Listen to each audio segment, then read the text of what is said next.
Mayong adlaw, happy Wednesday. So niyata karon sa storya sa Exodus. So last time nagsugod kita sa transition from being highly favored sa panahon nilang Jacob and Joseph o sa pagkamatay nila sa ilang henerasyon. And the Bible was saying in the last part of Genesis nga kadaghanan sa ila na matay kayo dito sa Egypto.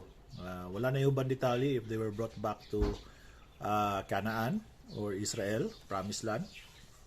Wala na nasulti. Pero tuag yapon sila sa Ehipto, ang mga Hebrewanon. And again, they're called Hebrewanon by the Hebrewanon or Hebrews by the Egyptians because of their language. They were identified sa ilang sinultihan kay tuwa man sila dito sa Ehipto. So, from being highly favored, now they were oppressed because there was a new king nga nagawas o naalarma siya politically sa kadaghan sa mga Hebrewanon karon o mga Israelita nga nidaghan na sila o naay posibilidad nga mo take over sila sa Egypt, sa Ehipto. And that was a legitimate nga concern. So it was really a dilemma nga tuwa man ang mga Israelita dito, mga Hebrewanon, and they were working under Egypt, but they have become grown so plenty. And in fact, we know that in the coming accounts, there were 2 million of them plus na nag-come out from Egypt. They started their journey towards Canaan. So, daghan kaayo. Dili pa ta klaro kung pila po ang population sa Ehipto sa una. Pero it was really strong population. Og labi na nga, bisan pa man nga ilang gitagaan og bugat nga trabaho, wala gyapon kini deter sa mga Hebrewanon nga magmudaghan sila. In fact, nidaghan ni silang samot sa didakuang nilang trabaho, baskog sila ug daghan pud ang ilang mga kaanakan. Motong naiplano nga pamatyon ang mga anak nga lalaki sa Israel.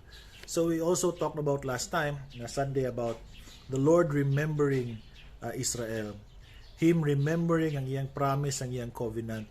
And that is really important kay makita nato dito pa daan sa storya ni Abraham nga it is God who is going to fulfill and work this promise. In fact, si Abraham, as we know in the story in Genesis chapter 15, gipatulog siya, he was resting. And of course, we see that dili magud pwede gyud nga magatubang ang tao sa Ginoo kay makasasala ang tao, ikamatay niya kung atubang sa Ginoo.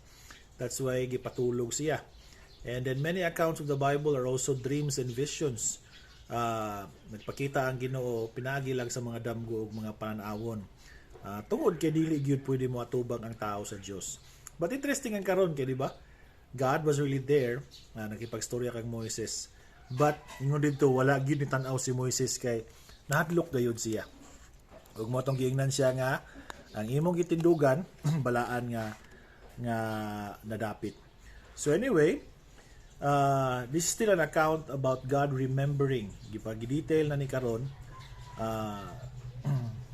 Bisan pa man nga mao toy nahitabo sa mga Israelita ug mo nahitabo kang Moises, atong makita gayud nga ang Ginoo was really at work aning tanan.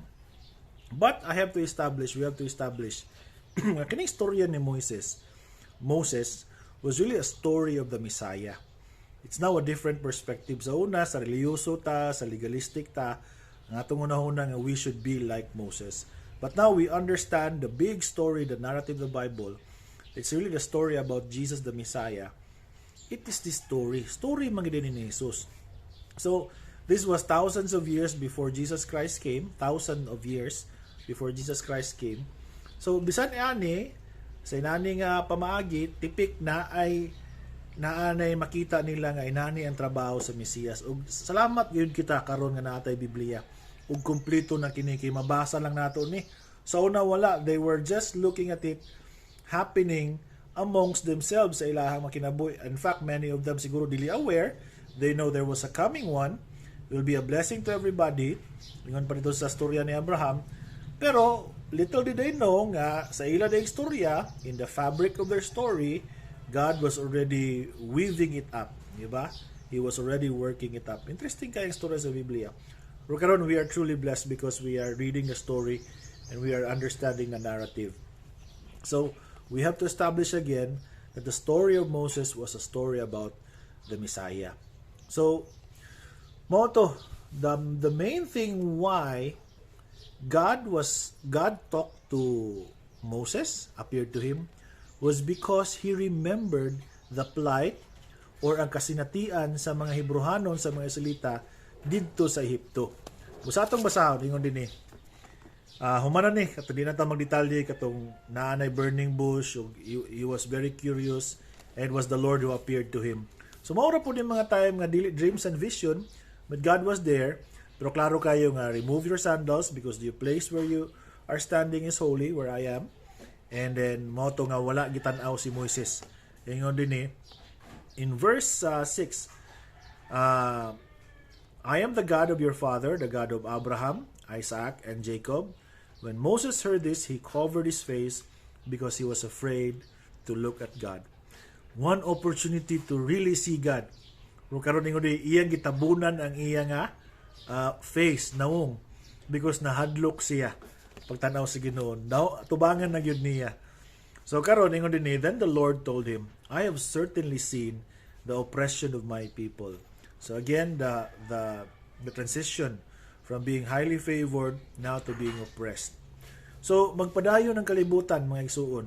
Og di na to mapugnan ang mga pangitabo. We are not in control how the world will change, leadership-wise, political-wise, economically, even by technology, dagan ang mga aspeto, but we are not in control of this. But one thing is sure, God cares for His people. Ingon dinhi, I have seen their oppression, I have heard their cries of distress, their harsh slave drivers. Yes, I am aware, gwapo kay nga word, I am aware of their suffering. So kabalo gayud siya. So bisan pa man mao ang nahitabo. And very interesting niya. So I have come down to rescue them. Okay? So this is again Muna ang Bible, if we understand it right now, it's really, narrative by narrative, was really a story of the Messiah. And we see these themes all over and over again. God caring, God coming down, God understanding ang unsa ilang kaagi. When the people thought nga wala na magipukan ang Ginoo sa amoa. No, He does care. So He comes down to rescue. And ingon dinhi, I will lead them into their own fertile and spacious land. It is a land flowing with milk and honey, the land where the Canaanites, Hittites, Amorites, Perizzites, Hivites, and Jebusites now live. Now the promised land again is also a picture of the promise of God. Ang promise of God, maayo gayud siya. So kining yuta, dili ito siya ultimately about the yuta. It was still about the Messiah. Because the yuta, okay, the land was their life. Kinito man sila nabuhi sa yuta. Basically, they were an agricultural country. And even now, they're an agricultural nation. They grow the best crops, di ba? Even though arid land na or desierto na, batuhon. So, mao ang ilang kinabuhi. And of course, that pictures Christ. He is our life. The land was also picturing Jesus Christ.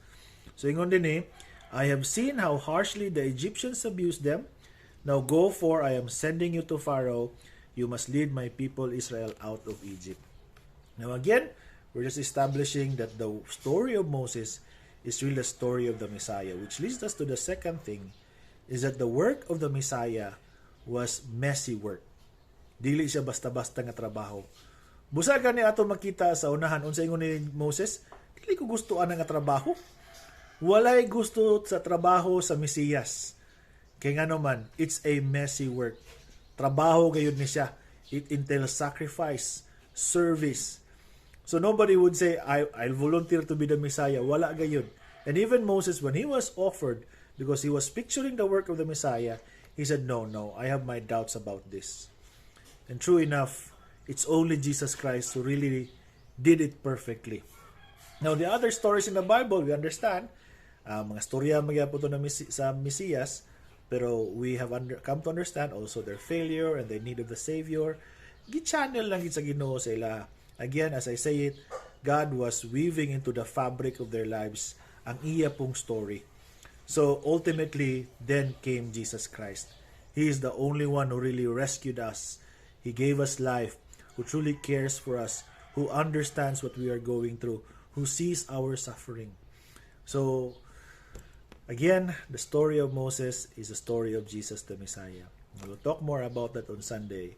But for now, mao lang sana. We just going to establish that the story of Moses was the story of the Messiah. And it was not easy work. It's a messy work. And even nobody wants to volunteer to do the work. But God was just weaving to the fabric of their lives, especially in the lives of Moses and the Israelites. So hope everybody is doing good in your week.